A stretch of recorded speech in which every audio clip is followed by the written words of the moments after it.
when I read the readings for this weekend, there's a lot of stuff there, and there's lots of images, and I like images.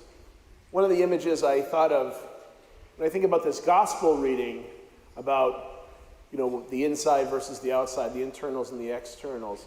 Imagine you're going down a road, and there's two houses on this road, and the one on the left, or whatever, is seemingly perfect. You've got the perfect lawn, the white picket fence, the 2.3.8 whatever kids, whatever the thing is, and whatever. Everything's just perfect. And the one on the other side of the street looks not like that, right? Remember, like Grey Gardens, or something. So, and what we might think as we're going down that street is, these people have it all together, these people do not. And what do we mean by that? And if we are the people who have the house on this side or on this side of the street, we might think that we're putting an image out there to the world that either honestly reflects the situation of our life, or maybe doesn't. Maybe the perfect house with everything perfect and the perfect people that live in the house and the whatever, maybe when they go inside that house, they have very isolated, insular, separated lives. And maybe on the other extreme, when you go into that house, you don't even know how many people live there because there's so many people coming and going all the time. There's a lot of crazy, hectic, whatever. But there could be very deeply authentic, though messy, relationships that make up that community.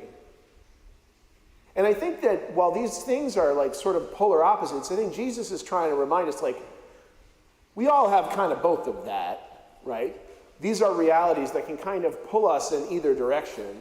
In fact, we make TV shows about these kinds of realities forever. On the one side, the kind of messier side, whatever. Remember, Sanford and Son? Dun, dun, dun, dun, right?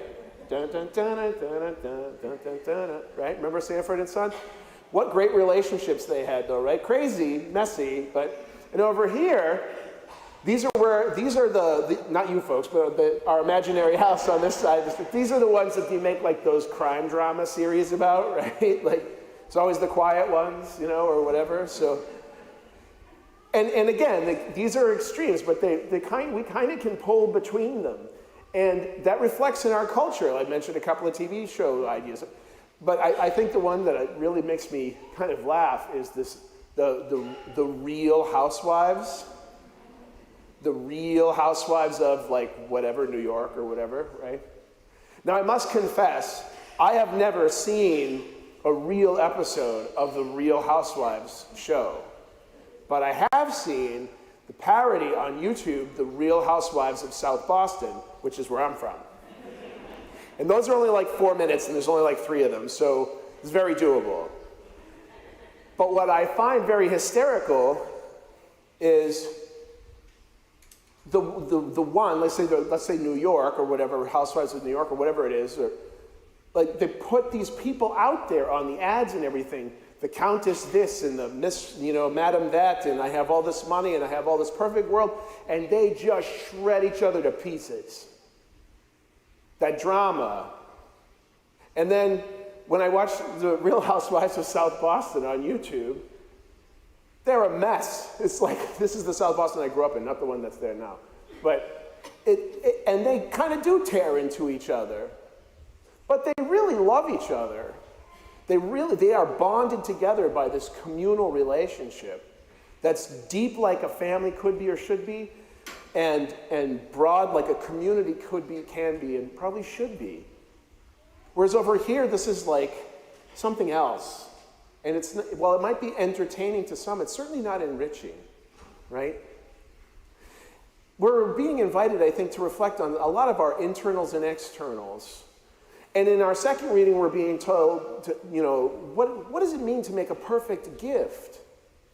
So our lives are a perfect gift, right? Because there's just no strings attached, total freedom, right? You've been given freedom to make choices.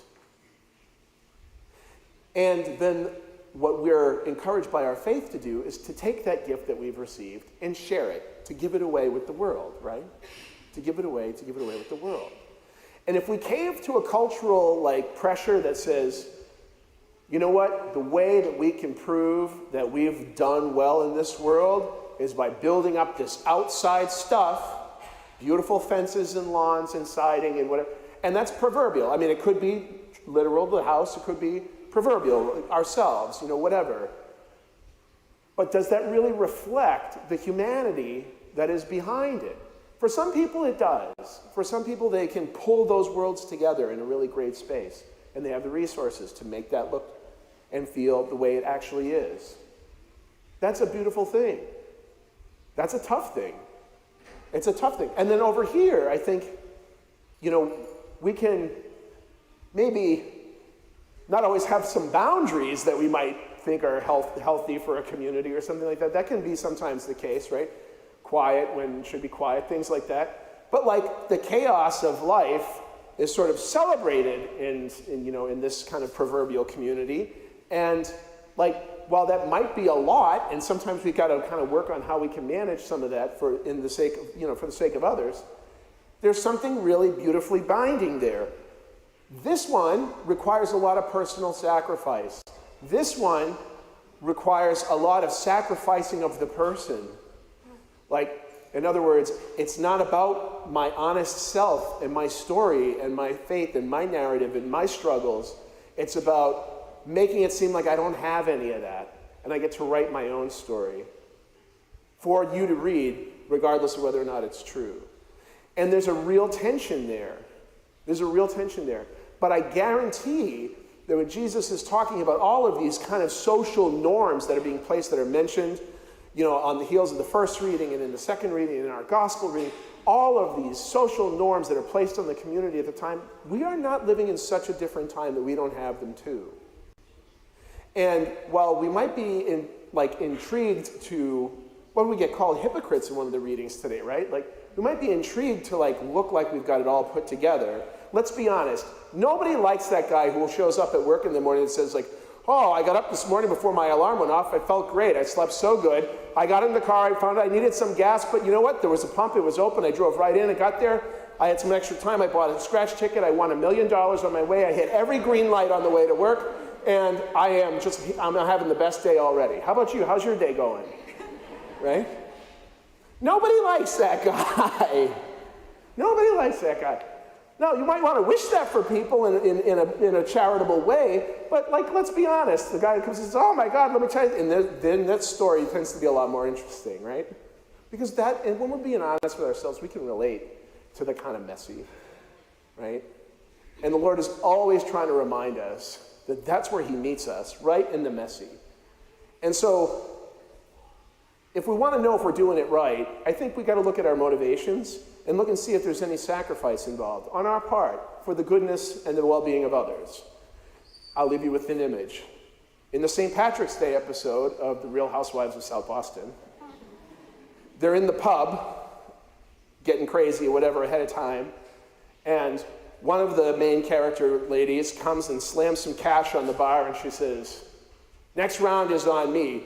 To which one of the ones in the back replies, hey, don't you live in a homeless shelter? How are you picking up drinks? And she says, I don't live there. I take 8-hour naps there, play some basketball, And then I go out and do it. And it's a little jab. But the fact of the matter is, it's a great witness to this community. She doesn't have anything. And she's sharing what she's got with the world. And part of what she's got is a story that's a little bit messy. It's a little bit messy, but from within that, she takes the best of what she has to offer to share it with her friends and loved ones and her community members. That, I think, is what we're being inspired to really reflect on, among many things in the loaded readings that we have this weekend. But to do that inventory, what are we putting in and what are we putting out, and why? And can we be the kind of person that can be that receptive of the graces of a gift that is our life, and to dig deep from the wealth that's there and share it with others? May that grace be ours.